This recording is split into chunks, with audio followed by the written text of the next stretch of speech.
Good morning, everyone. Welcome. Thanks so much for coming. Welcome to this conversation, an unprecedented conversation with the leaders of imagineNATIVE over many years. My name is Cameron Bailey. I'm the CEO here at TIFF, and I'm really happy and honored to be moderating this conversation with these leaders, and we will have time for your questions afterwards as well. imagineNATIVE is celebrating its 25th year this year, as I'm sure you all know, and it has been a remarkable 25 years. And you know, what I never take for granted when any cultural event like imagineNATIVE begins is that it didn't have to start, right? It took the energy and the passion of individuals and the communities they built to build a festival like imagineNATIVE, and today we'll get a chance to talk to some of the people who are really a part of making this festival the largest Indigenous film and media festival in the world. So I'm looking forward to it, and we will get started right away. I will welcome Cynthia. Following her graduation at the Ontario College of Art and Design, she co-founded the Centre for Aboriginal Media, imagineNATIVE Film and Media Arts Festival, Toronto Music Festival, Toronto Productions, and is the sole proprietor of Clickers Production. She spent the last 3 decades working in the government and not-for-profit arts sector as the former executive director of the Association for Native Development in the Performing and Visual Arts, and the general manager at Kahawi Dance Theatre, where she gained valuable skills to take on her current position as the executive director at the Indigenous Performing Arts Alliance. Welcome, Cynthia. Next is Danis Goulet. Danis is an award-winning writer and director. Welcome, Danis Goulet. Her films have screened at festivals around the world, including Sundance, Berlin, and the Toronto Film Festival. She's a former programmer for the Toronto International Film Festival and a former director of the imagineNATIVE Film and Media Arts Festival. In 2018, she was invited to join the Academy of Motion Picture Arts and Sciences, and in 2021, she joined the board of directors for the Toronto International Film Festival. Her debut feature, Night Raiders, premiered in the Panorama section of the 2021 Berlin Film Festival and was also selected as a gala presentation at TIFF in 2021, where Danis was recognized with a TIFF Tribute Award. She is a Cree Métis, originally from La Ronge, Saskatchewan. Welcome, Danis. Next is Kerry Swanson. Welcome, Kerry. Kerry is the Chief Executive Officer of the Indigenous Screen Office, an independent funding organization serving First Nations, Inuit, and Métis screen-based creators across Canada. She's led the organization's rapid growth and initiated multiple public and private partnerships, including with Netflix, Sundance, the Canada Media Fund, and the Government of Canada. She's also the co-founder and strategic advisor for the Indigenous Fashion Arts Festival, a celebrated multi-platform biennial event in Toronto. She's served as both board chair and executive director of imagineNATIVE. She was born and raised in Chapleau, Northern Ontario, in a Cree, Ojibwe, Irish, and French family. She's a member of the Michipicoten First Nation with familial ties to Chapleau Cree First Nation. Welcome, Kerry. Jason Ryle. Jason is the international, come on up, Jason. Jason is the international programmer, Global Indigenous Cinema at the Toronto International Film Festival. Jason's brought some luggage with him today. In this role, he selected works created by Indigenous directors from outside Canada. He is Anishinaabe from Lake St. Martin, Manitoba, and has spent his career working within the Indigenous media arts community. From July 2010 to June 2020, Jason was executive director of imagineNATIVE, an Indigenous-run arts organization, of course, that we know well. From 2013, he was advisor for Indigenous films at the Berlinale until 2020, and he also, during that period, oversaw Indigenous cinema stand at the European Film Market in Berlin. And in February of 2021, Jason received the Clyde Gilmore Award from the Toronto Film Critics Association. Apart from TIFF, Jason also works as an independent producer, a curator, and story editor. Welcome, Jason. Next up is Naomi Johnson, current imagineNATIVE executive director. Naomi is a Mohawk Bear Clan from Six Nations and has worked in the arts for over 18 years as a programmer, curator, and arts administrator. most notably as the artistic director for the Woodland Cultural Centre from 2012 to 2019.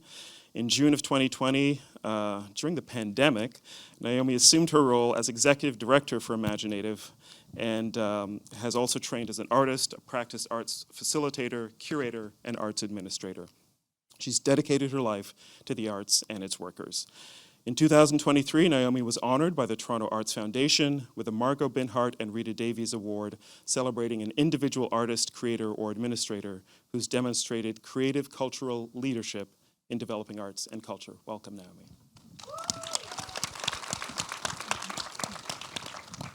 Incredible group of people. Thank you all for being here this morning.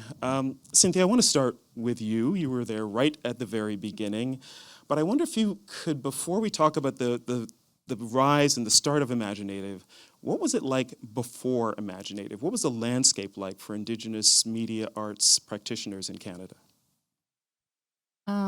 We're talking in the 90s when the images that we saw on the screen were non-Indigenous people playing Indigenous roles. We're talking about the spaghetti Western time, and it was really different because, again, we didn't really know what the whole ecology was like. And we had my visionary, my mentor, my guru, Lisa Steele, reached out and had me take over a project that Zachary Longboy was doing at the time to catalog Indigenous works from around the world, films and videos in particular at the time. And it started to be interesting to see all those connective points around the world and bringing in people like Pauline Clegg,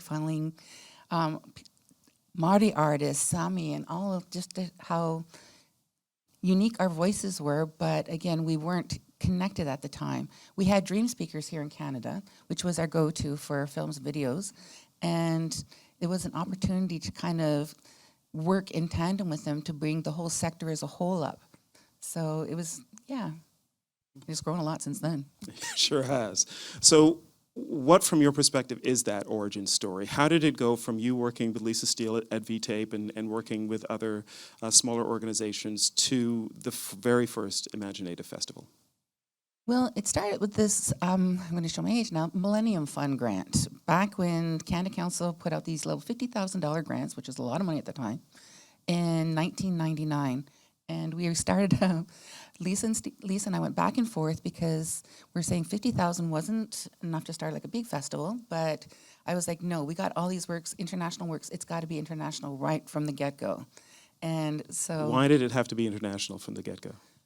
It's just opening up people's perspectives of Indigenous peoples from around the world, and again, starting to share unique stories which hadn't really been captured because we have a lot of stars here in Canada that were working and doing a lot of work through NFB, but I was a scrappy experimental video creator when I was at OCAD, so I graduated from Ontario College of Art and Design, and I wanted to share with my community too that there's works outside of documentary that Indigenous people were creating. So it was, again, that opportunity to share these different kinds of voices and expressions. So, and once you started to, you could see the audience at first was just like, this is all new. I'm not accustomed to this, but kind of see that opening and warmth, and now you come to the screenings and there's like, they're packed. Mm-hmm. So it's beautiful. Mm-hmm. So from that $50,000 Millennium Grant, that's where it all started, and the work that you and others put in. For those of you here who were there in those first couple of years, what do you remember from the first year and the second year of imagineNATIVE?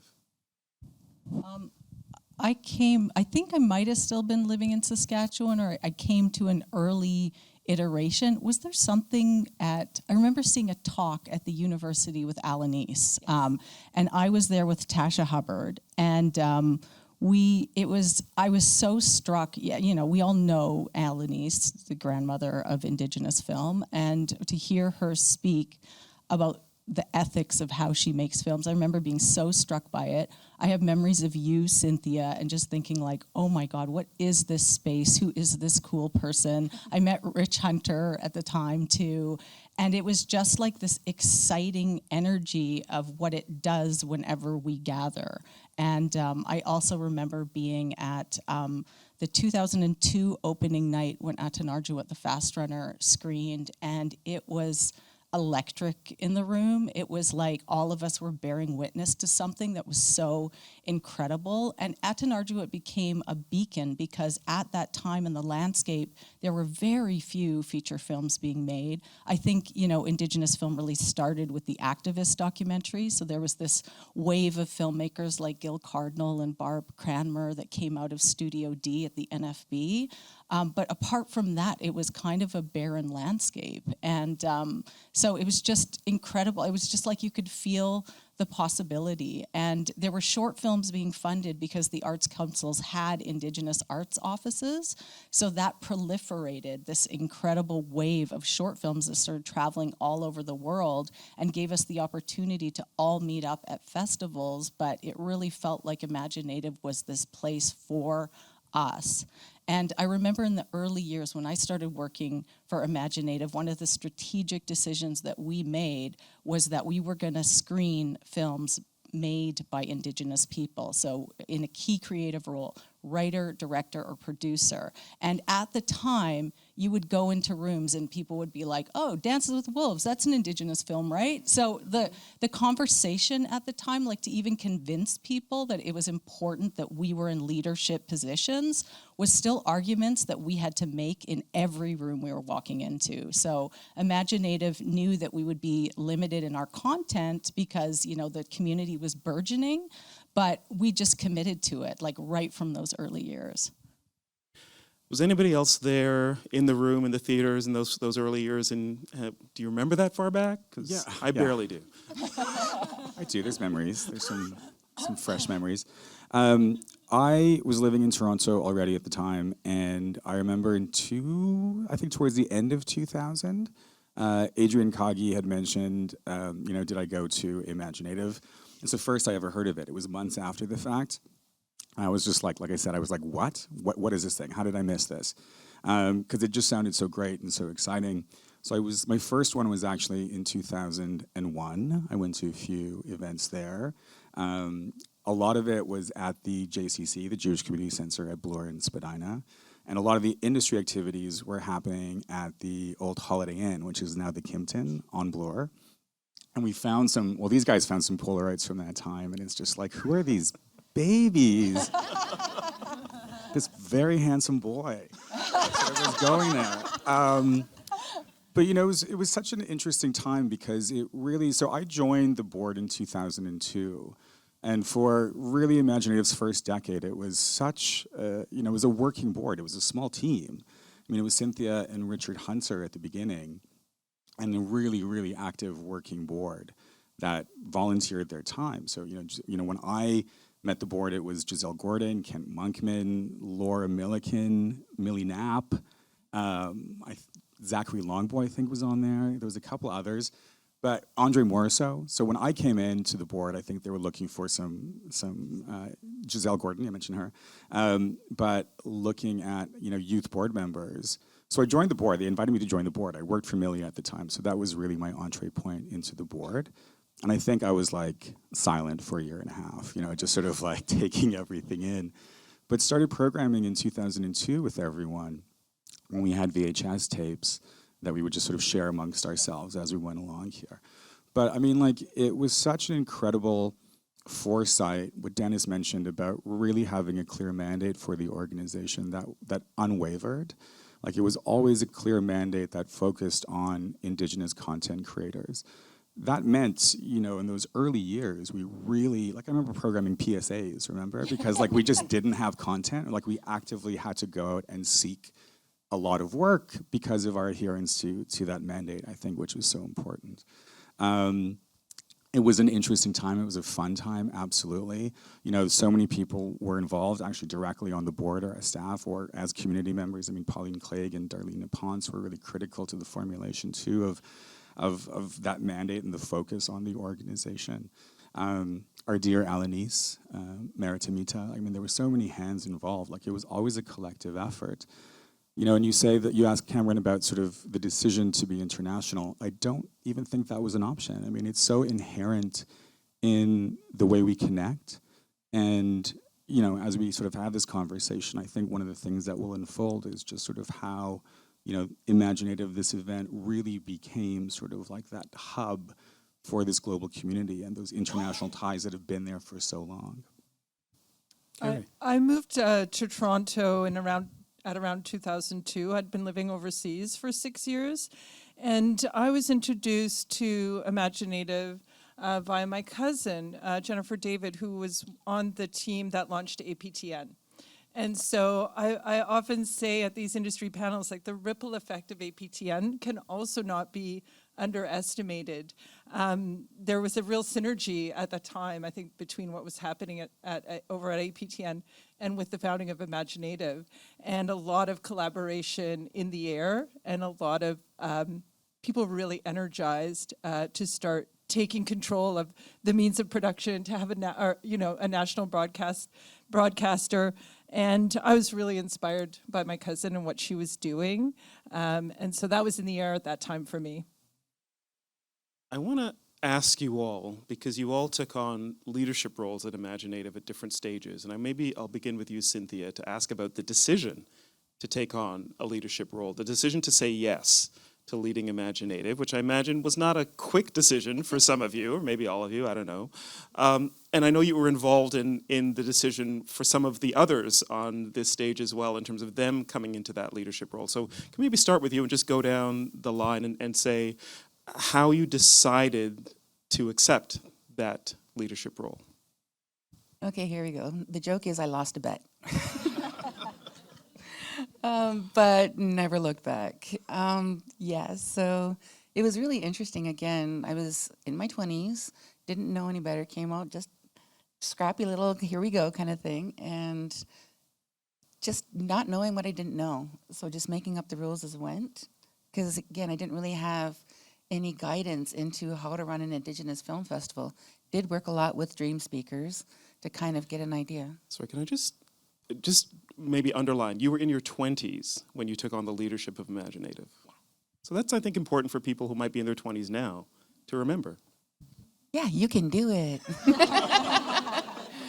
Yeah, so, and then again, it was just a matter of trying to create the team. We had Gary Joseph, who was my rock back in the day, too.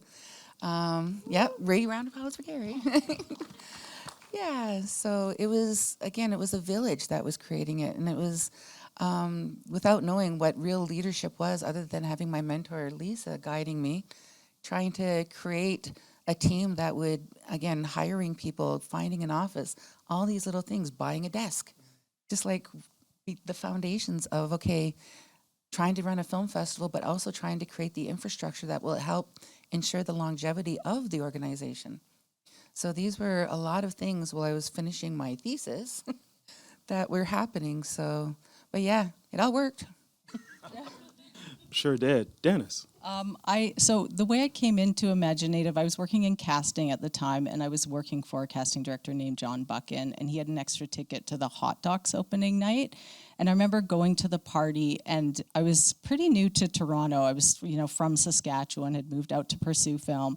And I'm looking at this huge opening night party, and I didn't know a single soul. So I'm just like hanging around, doing the thing. And then I spot one person, and it's Rich Hunter. And because I'd been at some events, I recognized him. So I went up to him and I said, "Hi, are you Rich from Imaginative?" And he said, "Yeah, are you a filmmaker?" And because I had made one black and white 16 millimeter film in a workshop, I answered yes. And he said, "Oh, you should come for dinner tomorrow night." And with everyone, and I was like, okay. And so I parked in front of the dinner at College Street, and I was there with my boyfriend at the time, and I was like, I can't go in there. Like, I don't know anybody. I'm like, I think Rich meant to say, "Are you a filmmaker with a film in the festival?" So I was just like, not going in. Then my boyfriend kicked me out of the car, and so I went in, and that night feels so fateful because I met Jason, Kent Monkman, Giselle, Andre Morisseau, and by the end of the night, I think Giselle had totally honed in on me and was like, "You're going to join the board." And so I joined the board and joined the volunteer programming committee with Jason, Giselle, and Wanda Vanderstoop. And that's when I started getting to see everything that was being made. I think the year was 2003. I got to see everything that was being made. And then eventually I resigned from the board to just come on as an interim administrator to like help imagineNATIVE through a transition after Cynthia. And then the ED job came up, and I applied also in my 20s, had no idea anything about film festivals, never wrote a grant, didn't know what a strategic plan was, like nothing. So it was lots of fun though. Kerry. I famously did not say yes to leadership, which is sort of a running theme in my career. I had been applying for jobs. My cousin had sent me the job description for director of development. I applied for the job. I went through the interview process with Danis and Jason, who was on the board at the time. And the pay for that job was so appallingly low that even my cousin, who had recommended me to imagineNATIVE, and my dad were like, you cannot take that job. And I had a government job offer at the same time. So I called Danis up and I said, and I was really going back and forth. I was really torn. And I'm a Libra, so it was just awful. And I called Danis and said, I'm really sorry. I decided to take the government job. And she just did not take no for an answer. This woman, on her little flip phone, convinced me that I was making the wrong decision and that she knew my heart wanted to take this job at imagineNATIVE. And within about 10 minutes, I said, okay, you changed my mind. I'm going to take the job. I called my dad. I said, guess what? He said, you took that festival job. He said, I knew you would. It was true. It was what my heart wanted to do. I think it is a good lesson to follow that. And to listen to that feeling, and we're so often pulled in the direction of doing the practical thing and the responsible thing, but what the heart wants, the heart wants. So thank you, Danis, for that. And again, when Danis got pregnant with her son, it was they called on me to be the executive director, and again I said, absolutely not. There's no way I'm doing that. But again, they talked me into it. So, and I'm thankful to you both for doing that. Kerry has FOMO, so you just have to get an angle. Oh, okay. True, works every time. Good tip, Danis. Thank you. Recently, someone reached out to me, and I'd said no to them about sponsoring something. It was someone in this crew is familiar with, and she wrote me back, and she said, someone told me I should ask you again. I was like, who told you that? Who told you that? That was me, yeah. So I joined in 2000. 2002 was my first festival, but I became the chair of the board after Andre Morisseau left in 2004. So I had worked with Danis and Kerry in sort of different capacities as they were kind of swapping mat leaves and positions as AD and ED for a period of years. And we had Steve Loft as executive director. We hired him in 2009, I think, end of 2009, something like that. And he was in the position for a short time. So, there were a couple of times, I think, leading up to 2010 when I became executive director that I think I could have put my hand up for the position if it was there. And sort of that was always in the back of my mind because it was such a great organization and there was FOMO, but I was working at Aboriginal Voices Radio at the time. And yeah, you eventually went. God, that's a separate conversation. That's another life. And so it was always this thing about sort of head and heart, right? And so when Steve left, it was just like a sign for me to so I didn't need any convincing. I think I saw the incredible work that everyone had done up to that point, and just sort of being part of the organization from the board point of view was really tremendous, And when I became ED, it was July 2010, and so from July 2010 until days into the festival, I was like, I am burning this organization to the ground. Because as chair, you don't always see kind of the million fires that happen every day.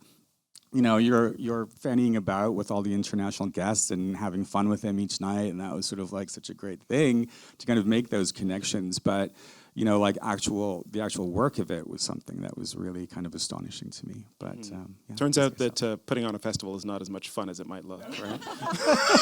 segue to Naomi. Hi. So I didn't actually apply for the executive director position. I applied for the artistic director, and that's what I had been doing at Woodland. I thought I was going to stay there my whole life. I was really dedicated, because it's pretty rare if you're, from community, you grew up on the res, to have like a sustainable job. Well, it wasn't that sustainable. I was getting paid pretty terrible, but my heart was in it, and I wanted to be there. And then things happen. You got to make a change sometimes, and I realized that. So I'm like, artistic director, imagineNATIVE. That seems like such a cool organization. What the heck? I was applying to a bunch of things, and I walked into that room with these two, and I made the mistake of talking about how much I love budgets. I love figuring out budgets, and I like really figuring out how people work well together and how teams can work and identifying who can do what well, and then I guess saw light bulbs going off in their eyes. And I should have known it was going well, because like, you want to see The Office? And I'm like, okay. I still didn't clock in. And I walked into the office and the door opened and Jason's like, it's Phelan's sister. And it's Faye. And I answered, her older sister, if you can believe it. And everybody laughed. And it seemed very vibey and cool. And then I got the call. Sorry, we're not going to give you the artistic director position. Would you consider being executive director? And I'm like, I need a minute. So I didn't say yes straight away. And then I could sense the desperation. What do we need? What do we need to do? And I like, if I'd been more savvy, I might have negotiated a little harder. That was some leverage, but thankfully, I said yes. And the only reason I said yes is because the deal was I would come in as associate director for 1 year, and I would have Jason with me. And I don't know many places that have a succession training plan like that. And I'm like, this is probably not ever going to happen again, where you get that opportunity. And it was a fabulous year. And if I could have been just like Jason's lieutenant forever, I would have been happy with that. But yeah, he did move on, and then I took over in 2020. I was a fun year. So you've all done remarkable work as leaders of imagineNATIVE, but obviously there is a team that puts this festival on every year, and there's also a community that imagineNATIVE has built both in Canada and all around the world. And I wonder if you could just talk a little bit about building those teams, building that community, making sure that existed, and that there was a kind of a continuity as well. What were the challenges to that, and what do you think the community that you've all built at imagineNATIVE has achieved? Anyone can jump in. Well, I'll start. Actually, before we started imagineNATIVE, I went to a hui at a marae outside of Auckland, and this was basically, it was an opportunity for Māori people to come together. It was like their version of a conference at a little center, and people just gathered together in this tiny little room and started to dream about what Indigenous film is and about what it could be. And it was really interesting because having those voices, and again, this is where I'm just going to name drop. There was Taika Waititi, there was Clement, there was the fathers of Flight of the Conchords, all sitting in this tiny little room, just normal people laughing all together and everything, having a great time. And then coming back and saying like, okay, there is a world outside of this, and it's like, how can we expand that? And again, I'll let my colleagues explain how we went from there. My first two hires were Kerry and Sage Paul, who was so incredible. She ended up working at the festival for over 10 years, and she was like so much of the beating heart of like covering the events, and she also brought so much cool to the festival. But I might, like, having not done strategic plans or anything like that, my thinking was, okay, I know what I can do. I need to hire people who are good at what I'm bad at. So it's like building this team where everybody complements each other and where you find that kind of cohesion, but also building, I guess there wasn't language for it back then, but like a circle of care.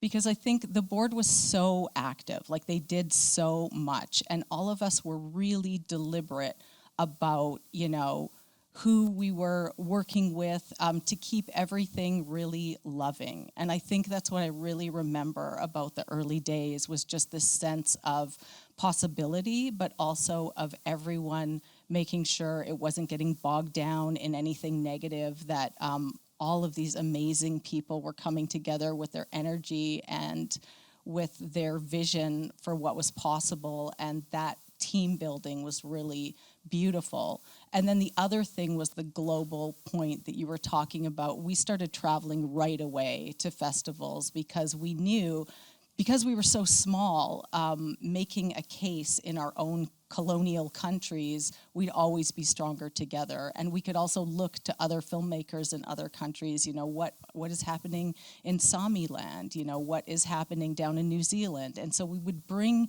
everybody from around the world together, and it made us stronger. And it also made us better able to make the case of what was possible to our own governments to keep building and getting more funding. Yeah, in terms of team building, I think the beauty of working within the grassroots environment, where it's small, you're scrappy, it's very hands-on, is people get an opportunity to really step up when they're ready and willing to do that. So I became a director of development, and I'd never done fundraising before. And who knew? I didn't know that I was born to fundraise. And and that's been sort of a foundational, but no one else would have hired me as a fundraiser. It was only because of the nature of the organization, and I really just wanted to work in the community. That's why I started.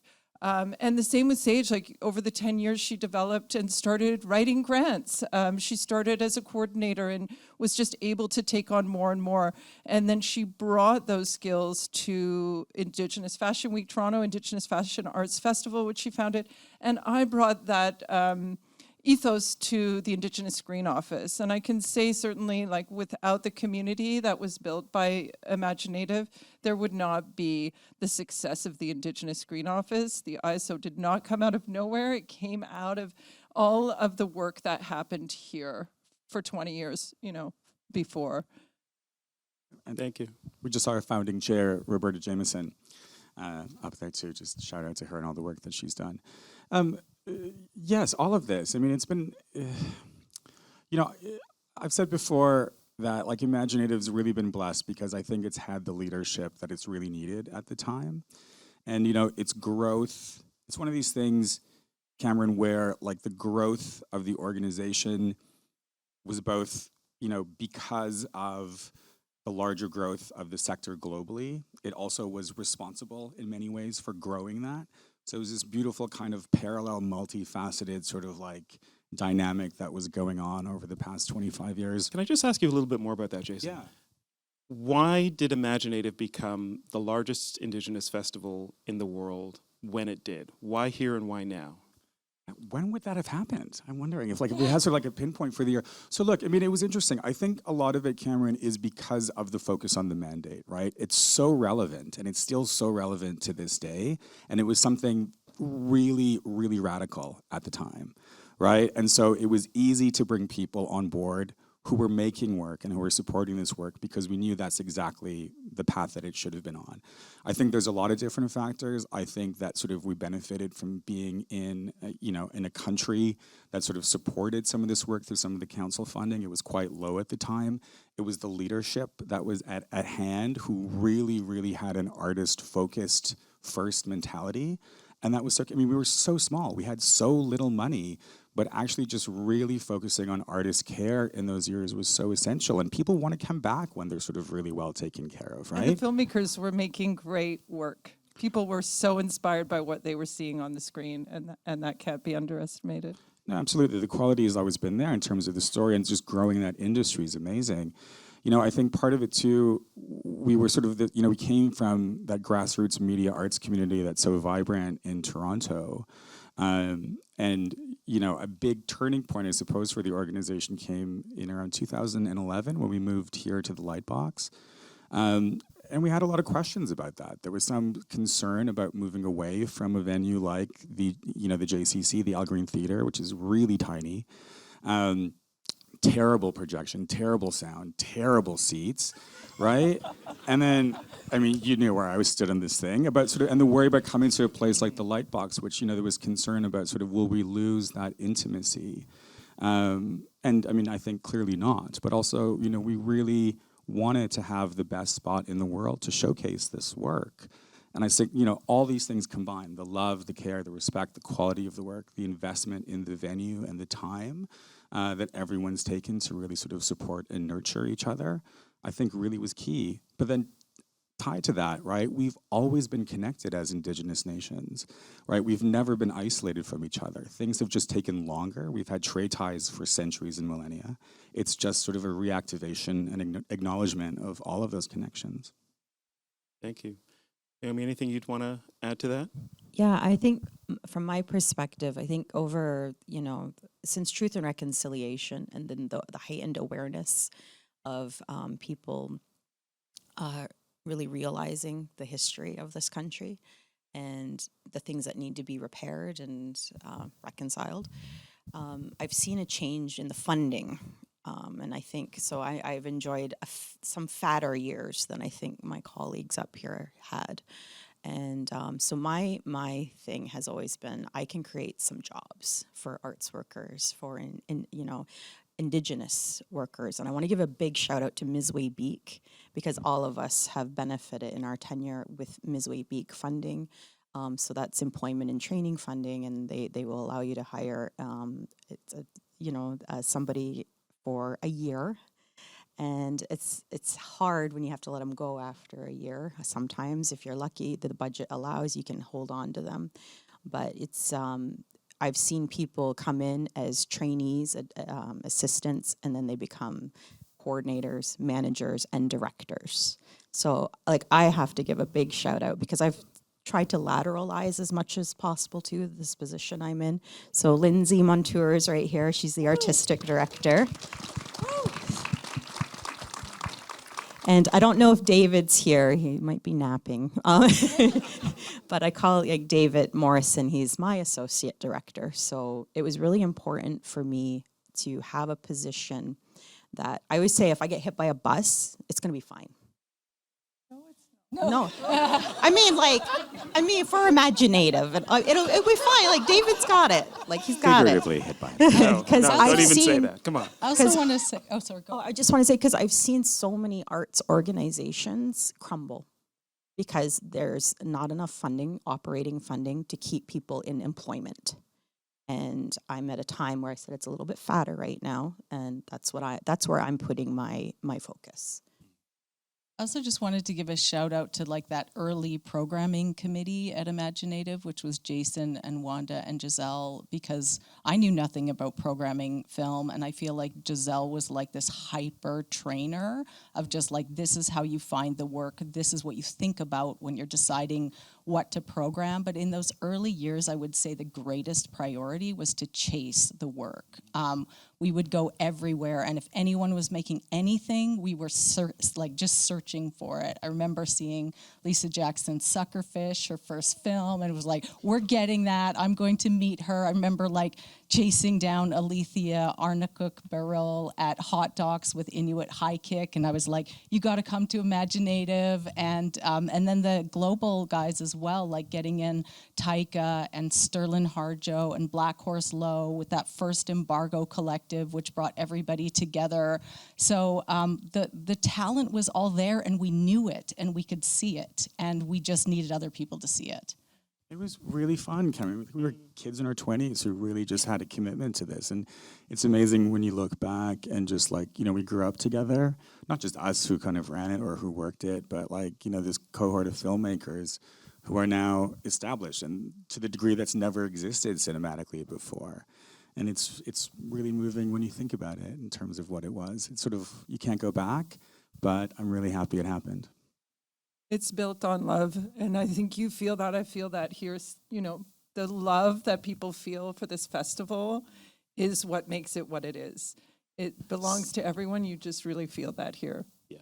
Somebody make a documentary about all these people, will you? Please, somebody. This is an incredible story. I tried. I couldn't get it funded. I really did. on. I put in some applications. That's got to change now. All right. You guys, you heard that, right? Like, I'm gonna throw it over to you in a moment. So please get your own questions ready. The last thing I want to ask everyone up here, though, is what was your most memorable edition of imagineNATIVE? Not your favorite one, but the most memorable one for you. Anybody? I'll go last. It's actually sitting beside you at the very last night, the very last closing film of the first festival. We were there together. Yeah, sitting beside you. And I remember this quote that we were the nerviest film festival ever because we opened the same night as TIFF did. So, yeah. Yeah, that is a baller move, I will say. Anybody else? Most memorable editions? Well, last night I was just flooded by memories because Kent Monkman at the ROM, we first brought Kent Monkman to the ROM in 2007. As director of development, just prior to Danis leaving, I had pitched the ROM on us doing a show in their brand new gallery in this new crystal building that they were building at the time. And being the scrappy little fundraiser, I landed myself a massive curatorial gig, curating an exhibit of Indigenous art in this brand new gallery. I had curated 3 tiny little things prior to that for imagineNATIVE. And so we brought on Candace Hopkins and we curated an exhibit in 2007. It's called Shapeshifters, Time Travelers, and Storytellers. And Kent was one of the artists. And as part of that, and we had to battle them for everything. That's a whole, Kent and I have actually done a talk on this. And I wrote part of my master's thesis on it. So it was a big battle. But one of the things we did was a performance of a seance in the ROM, and he had dancers and performers.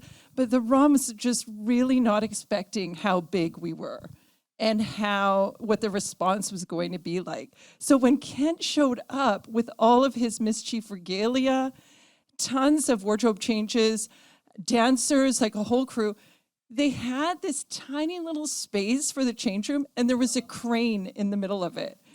And it was ridiculous. And they just weren't prepared for the crowds. We had crowds around the block of Bloor Street. It was so exciting. But I was also 6 months pregnant, and I was running around like a maniac to the point where this woman came up to me and she was like, "Kerry, you need to think about your baby." I see you running around. I was like, the baby's fine. So when I saw last night, I thought, oh, wow, we've come a long way, baby. Kent owned that space. We own that space. The ROM opened their doors to us, and I know it was a really easy process. And you can see that is a huge shift, a huge change. And that baby now has a driver's license. The baby just got his driver's license yesterday, too. I'm going to say my most memorable moment was 2019 when I was associate director and Jason was ED. We had written a letter to the Academy to have the live action short winner at imagineNATIVE be automatically considered for an Oscar. And the news came in like that week, like maybe even like the day of. And so I found Candace Scott Moore, and who was running that event, the awards event. And I'm like, random like text. I'm like, okay, this is super secret. You can't tell anybody this, but I told her the information. Can you get an Oscar flashed up behind Jason when he makes that announcement? So we have that photo. I don't know if it's in here, the slideshow, but yeah, that was like so cool. I don't know. Look at that. Is it there? Aviation Click. Day. It's my hat. I have to say, all the years kind of blend for me. Like I have a hard time separating it, but I do remember leading the Embargo Collective, which it screened on Wednesday, and then the second edition is screening tomorrow. But it was this collective of filmmakers that were all brought together, and we were we did this model that was based on Lars von Trier's The Five Obstructions. So each filmmaker placed obstructions or parameters on each other. But of course, being this like Indigenous collective, we did it with so much love. And I remember Lisa was a part of the first one, and Taika and Black Horse and Rima Timu and Helen Haig Brown and Zoe Lee Hopkins. And I remember the universal obstruction, if you could call it that, was that none of the films could be made in a colonial language. And so we created like 7 new works, all in Indigenous languages. And I just remember how incredible that process was. Yeah. It was a defining thing. It played here a couple days ago, and not enough people were there, so come to the second one tomorrow. It's phenomenal films. I agree. It's sort of, there definitely were harder years than others. The 10 years that I was a director, I mean, so much of it comes down to your team as well. I mean, like, Sage Paul was incredible. I worked with so many amazing people, like Marcia Nickerson, Daniel Northway-Frank, Amy Lay, Adriana Chartrand. There's just so many people who contributed, the programming team. I suppose, I really love 2019, which is our 20th anniversary. You were back on as chair, or first time as chair, actually, but I was director and you were chair. And that was just, it was such a celebration. Obviously, we didn't know the pandemic was coming, so I think in hindsight, too, there was the sense that it was, it was the end of a kind of era or a decade. I got to share this note. So that year, Jason was like, this is our 20th anniversary year. It's a huge monster festival. Next year's going to be a nice, normal, regular festival. Definitely scaled down. But it was just really great because it was just joy, and it was just, everyone was just working together in this way. Those festivals, Cameron, where everything seems to kind of go along. Just gelling, yeah. Just gelling, and there was celebration, and people were coming together. And, it was one of those festivals, because it was the 20th, I think part of what I had in my head so long was, some years beforehand, was thinking about what we were going to do for the 20th anniversary. And sometimes you go retrospectively in your mind.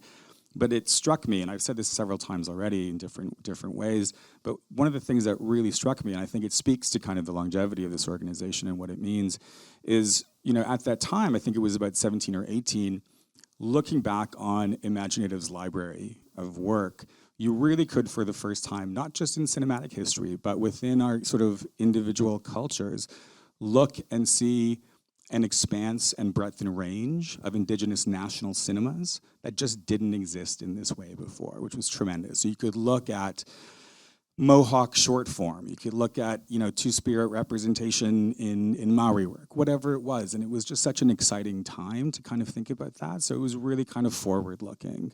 And that's sort of, I think, sort of where we kind of left things with in 2019 for our 20th, was just about sort of like, what's the next generation going to be? And there's so much new talent coming through, most of whom, like, I've never even heard of still. So it's exciting to kind of, experience their work. Thank you. Let's go to you now. I think we've got a little bit of time. Someone will tell us how much. But for your questions, your thoughts, inspired by what we've heard so far from these leaders of imagineNATIVE. Anyone at all? Yes, let's go to you.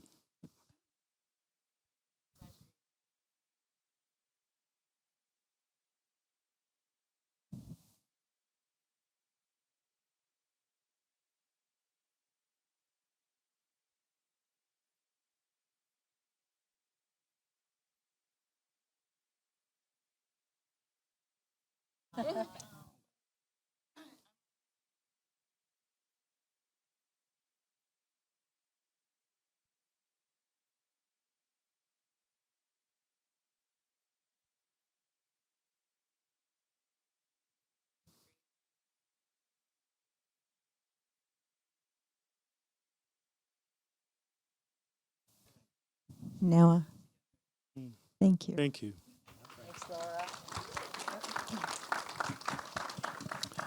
Anyone else? If I don't see your hand, please call out. Yes. What is next? I'm just trying to survive the week, okay? Like, I can't answer that right now. Okay, jokes aside, I think what's next is we already have the future of imagineNATIVE. They're here. they're here, they're in this room right now. And like, I am so excited to see what they do. And I don't know what they're going to do, but I know it's going to be really pretty. I don't want to swear. It'd be pretty great. Like I can't give enough props to the team that I have. Everyone's been coming up to me this week, like, why do you look so calm? And like, I'm like, it's because I've got a great team. And I'm like, I have confidence that the things that are happening are happening. So wave your hands if you're on the team right now. There they are.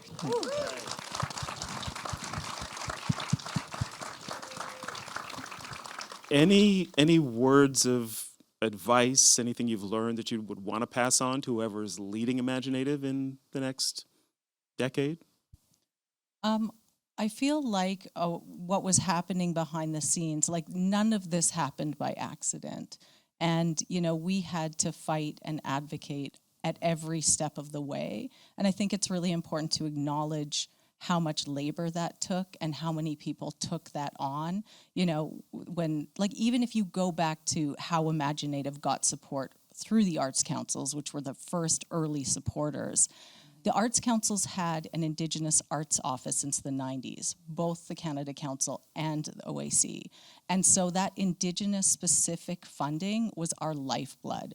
And so we took that ethos and kept going. And then when we weren't seeing feature films get made, Kerry and I authored a report, and this was after I worked at Imaginative, to look at why that wasn't happening. And then there was Indigenous-specific funding created at Telefilm, and Adam Garnett-Jones was the first person to take over the oversight of that. But that Indigenous-specific funding that was fought for, and then we fought for the ISO to be created, and then that was founded by Jesse Wente, was the founding director. But that was a lot of people behind the scenes making that happen and advocating and saying what we needed. And so I think it's so important to not forget that, it's probably, and look at the times we're in, like the fight unfortunately is not over, but together we do something really beautiful. And to see the new generation of filmmakers and their work and their vision is so inspiring. It's so beautiful. Like, I can't believe we're here. Thank you. Yes.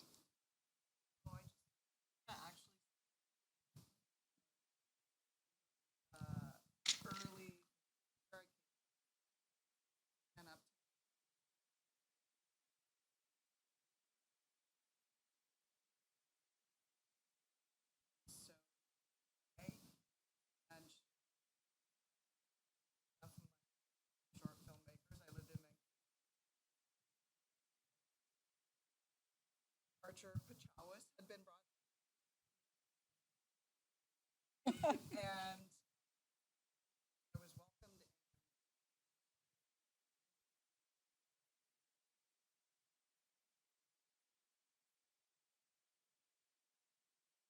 I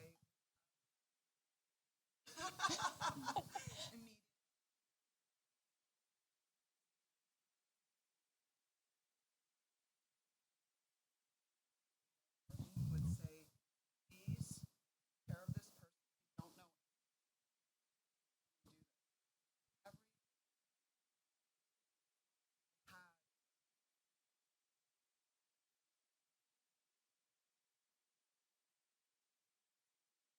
I always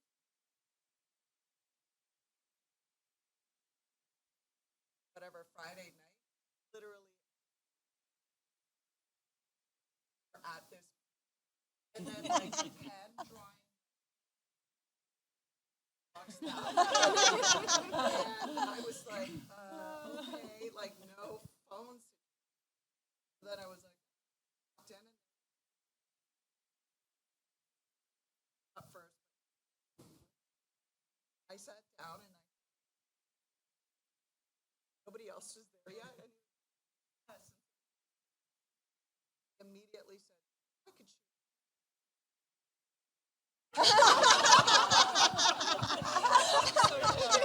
I love that. And I just want to say also the ad for our evolve every time the way we celebrate and how people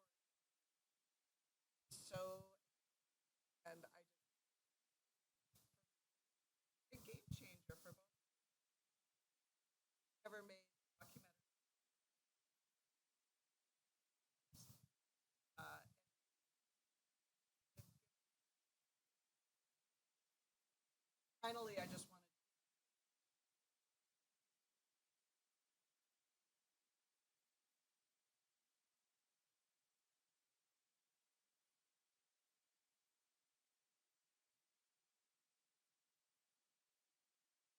to in the room.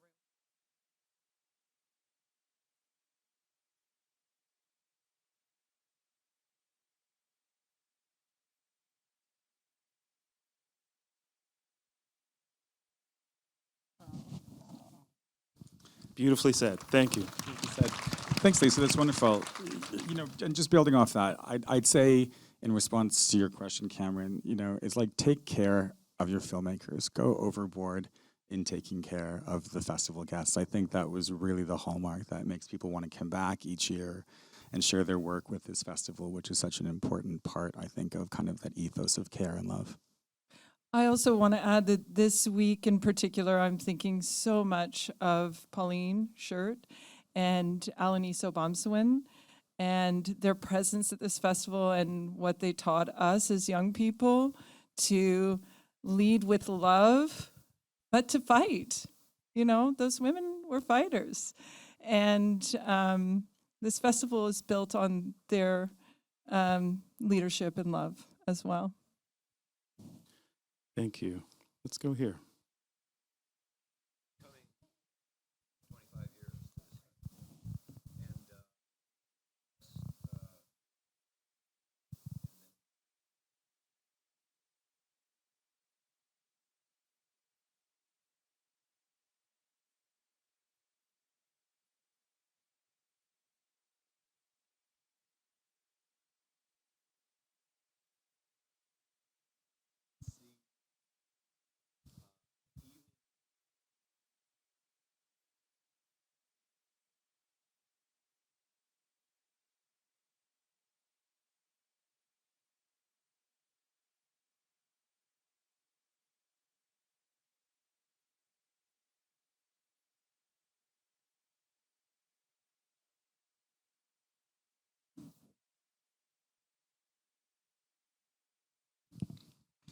Absolutely.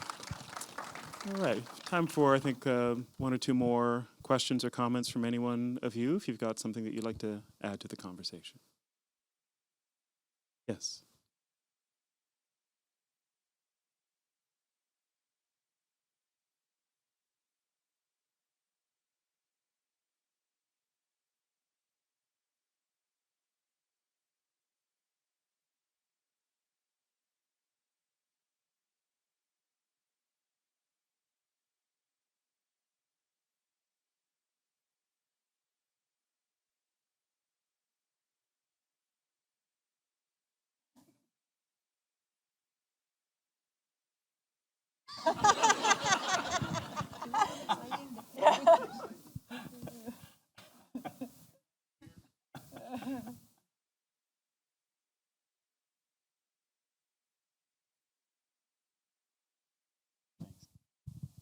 Thank you. Yes.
Oh, yeah, go ahead. Last one.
Oh, pardon me. Yes, Pauline. Sorry. Yeah, I'm one of the global people that get to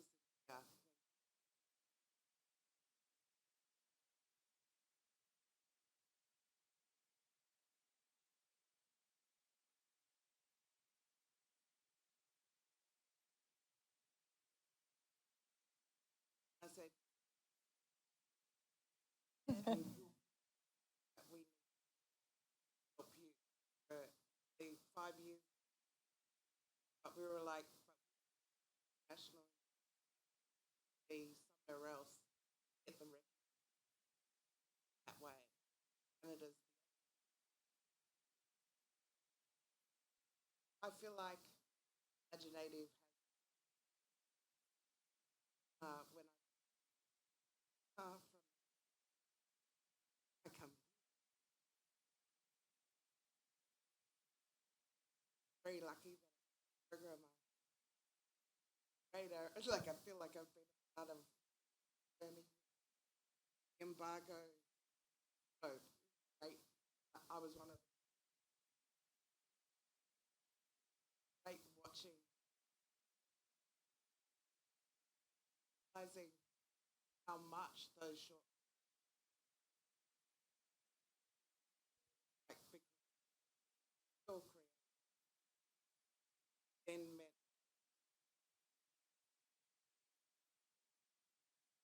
reservation dogs, you know, like down in that short film.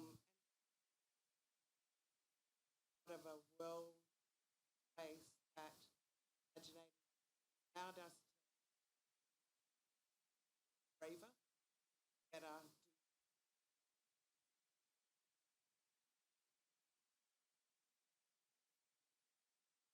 Thank you.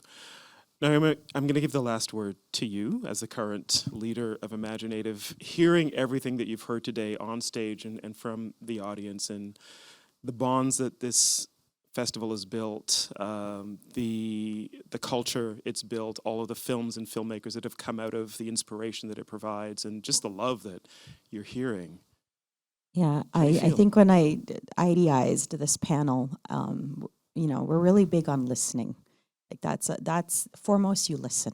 So I really just wanted to hear these stories, and like I thank you so much for sharing this, the knowledge that you have, and like literally building this organization, because there's not very many like this. I don't know if there's a comparison. Having said that, I grew up like at Six Nations, and I was in a place where I just focused on, you know, my community. And then when I got this job, I realized my community is really huge. It's the world. So, you know, when I finally could travel during, like when pandemic was done, I made an effort. I didn't know anybody. I went to Maori land. I went to Skagamovat. I made some blunders in Europe. And like my world grew. And I really, really parrot what you said, Pauline, that wherever you go, to these other festivals, it's like home. We've created little bits of pockets of home for each other. And I don't know anybody else that can say that as a people that do this work. So now to you, now to all of you. And now I want to hawk some merch. Oh, okay. I'm getting too Thank sappy. you, Naomi, though, for this invitation. Thank Yeah, you for thank inviting you. us to have this It conversation. felt like a no-brainer. Like this. Thank you. Thank you. I do have little gifts. So this is one of our posters for the year. You can purchase these at any of our little hubs. This is 25 Indigenous films to watch. We curated this list with a collective of people because that's the way we do things. And this is just a starting point. There's a point in the poster where it says to be continued ... So I know there's going to be more of these. But I want to give a nod to Anthony. I know he was, there he is. He would hate this right now. So I'm an artist and I don't ever get to create anymore. But I got to work on this project with Anthony. So we did the little art boxes in here. And it's a scratcher. We love scratchers. So as you watch the film, if you have watched the film, you get to scratch that off. And yeah, so I have one of these for everybody.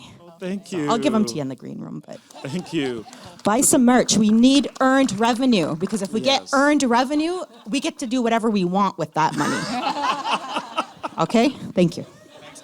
Thank you all for being here. Please join me in thanking this incredible group of people: Cynthia Lickers-Sage, Danis Goulet, Kerry Swanson, Jason Ryle, and Naomi Johnson.